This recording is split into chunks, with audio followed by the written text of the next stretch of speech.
to the program Business Today. Artificial intelligence, once a realm of science fiction, now transforming our world at an unprecedented pace. Welcome to Business Today on Osrc television.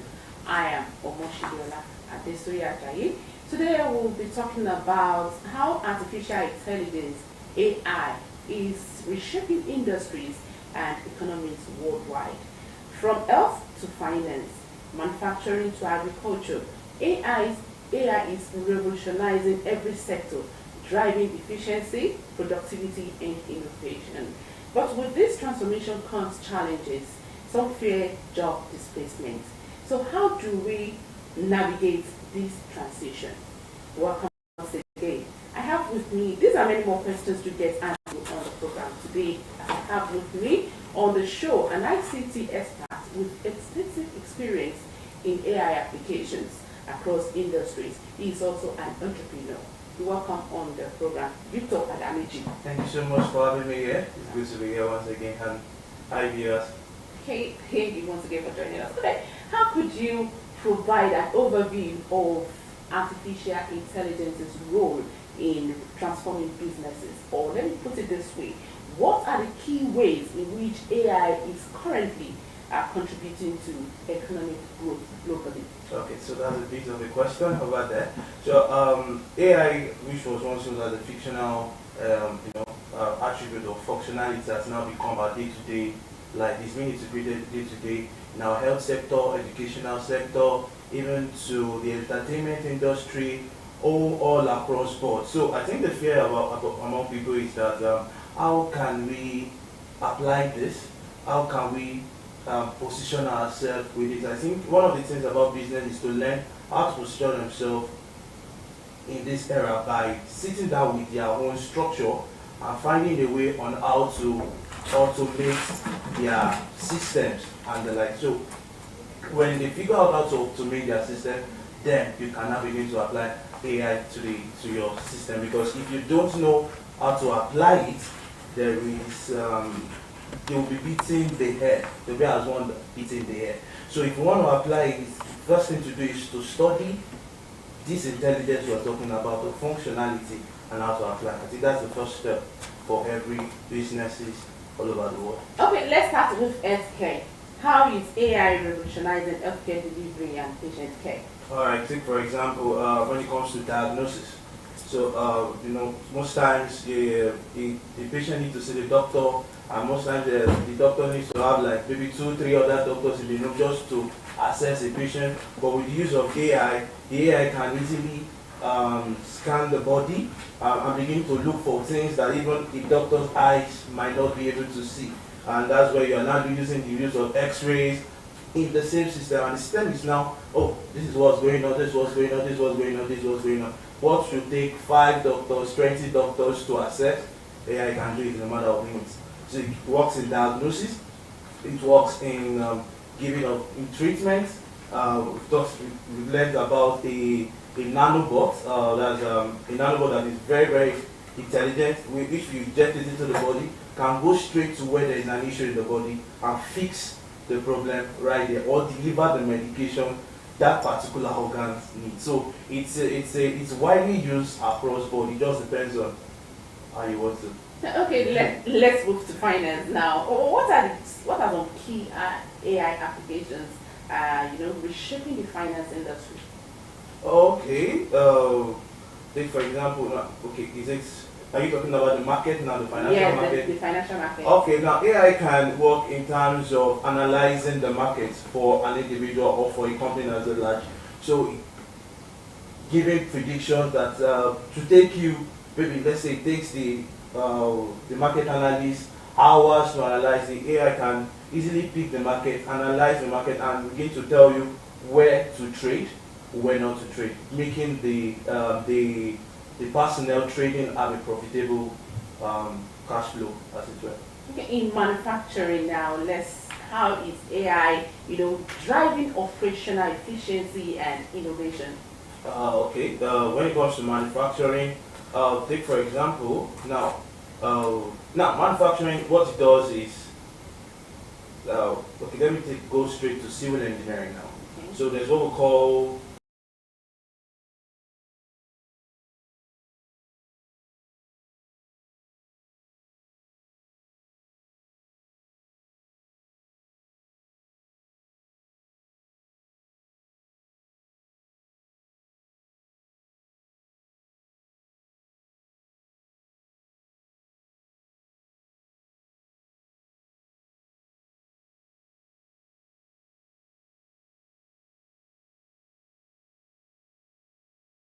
it boosts productivity in production skill and delivery. Seriously. Okay, thank you for that. What are the potentials now? There are challenges are bound to happen. Let's talk about the potential challenges or barriers to widespread AI adoption in developing economies. Okay. Adoption of AI actually increases productivity because I was making my research and discovered that a lot of people feared for jobs, displacements, and everything. But someone said no, it's gonna create more jobs for the economy because let me take an history lane. Now we had before the internet came to be, we were all using the telegraph. Then from the telegraph we came into the era of the internet and we started having emails, which made messaging easy. So then from there we came into the social media, which made communications with people easy also. So from emails we had programmers who also became social media programmers. We had marketers and like that. So every single thing is going to be an addendum to work done. So we are, one of the research is that there's going to be a growth in the economy by 7% in the next 10 years, especially in the US and in the EU. And why is that? Because there's going to be increase in productivity, there's going to be reduction in labor cost. So because the job 10, 20 people needs to do, you can have 5 people with artificial intelligence getting it done. And why is that? Artificial intelligence can, what it runs is, it runs simulations over and over and over again, trying to pinpoint errors, so it learns over time. That's what it does. So that's why artificial intelligence is very smart, because it learns over and over and over and over again. So it learns from its errors, and it provides solutions to this previous error not to make that same mistake. So what we take 10 people to begin to analyze, then what we take 20 people to begin to analyze what's the error before, AI does not need to sit down again. It already is a computational. Actually, it boosts the economy by 7%. It boosts, it reduces labor costs, and it creates a lot of jobs afterwards. So my advice to people is to sit down and begin to look where would the jobs be tomorrow and begin to position themselves there. Beyond that, you mentioned job creation, and there is this fear that people will lose a job with AI coming in place. How do we navigate beyond looking at what we can do to adopt AI into our business environment? So beyond that, what should business owners or job seekers do now, to navigate this transition? The same way we all learned how to use the technology in our day-to-day, the same way I would advise employees to also sit down and begin to learn how to use AI. Then, for example, we have guys who are into video editing, photography, and the like. So they could learn how to use AI in their job. So, which brings about productivity, brings about a lot of things. Okay, I told a mentee of mine to work on a particular video, and funny enough, when he said he didn't need to start typing subtitles. All he needed to do was to upload the video into an AI software, and the AI generated the subtitles, and he corrected it using there to correct. What we should have taken 2 hours, 3 hours, 4 hours, it took him less than me to generate a subtitle for a video. So now to talk about the various use of it all across. So you can be used in videography, photography, even in graphics. Now you have people coming up with animators would not need to sit down and start drawing, and like with the use of AI, it boosts their artistry. You have people come and okay, I'm a programmer. Okay, what should take you 20 hours to code? You have an AI that can be of help. You combine his effort with your own idea and think through it, and come up with stuff like that. So it's all about an employee positioning themselves by learning how to use these AIs, these artificial intelligence softwares in their respective endeavors and respective skill sets. Okay, let's talk about risk associated with the use of AI. Are there any risk associated with this? Okay, yes and no. Now, so every good thing, overuse of it can also be bad.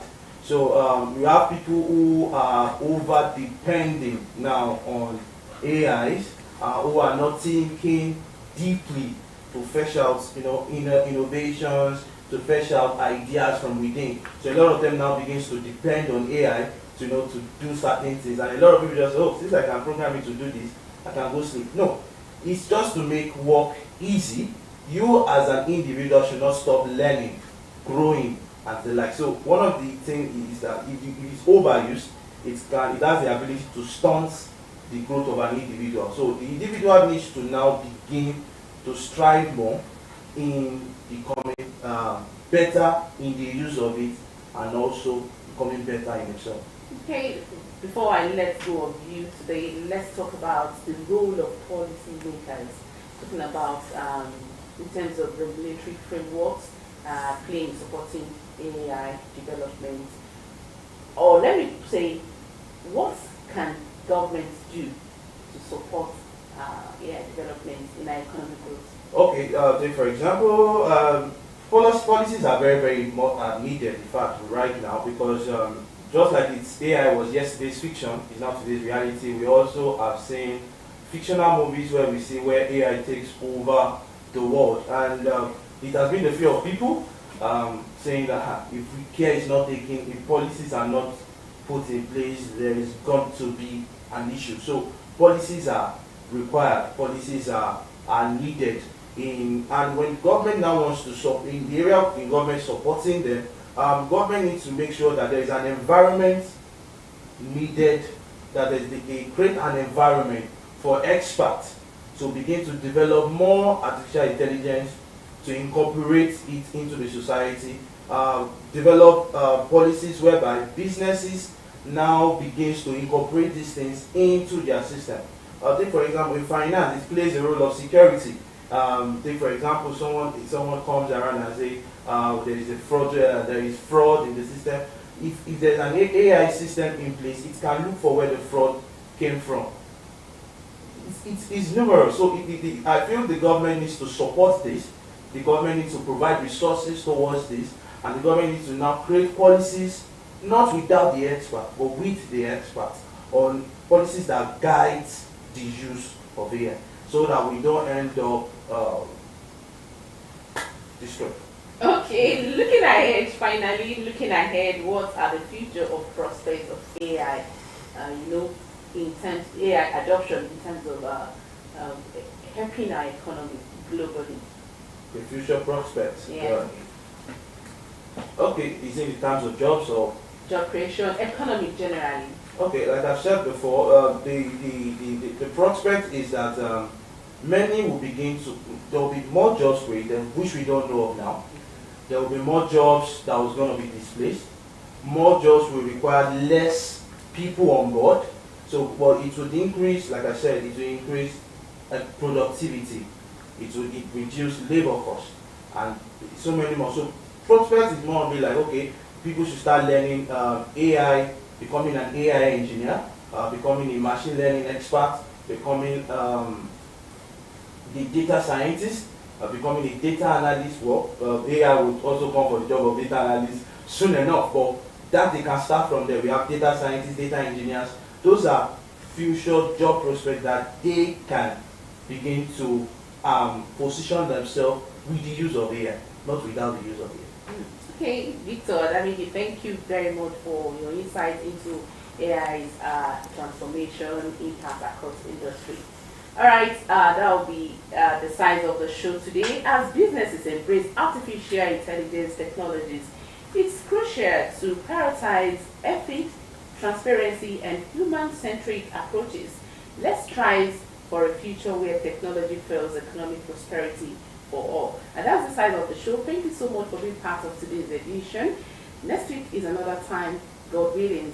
I am Omoshiliola Adesoya Ajayi. Do enjoy the rest of your day. Bye for now.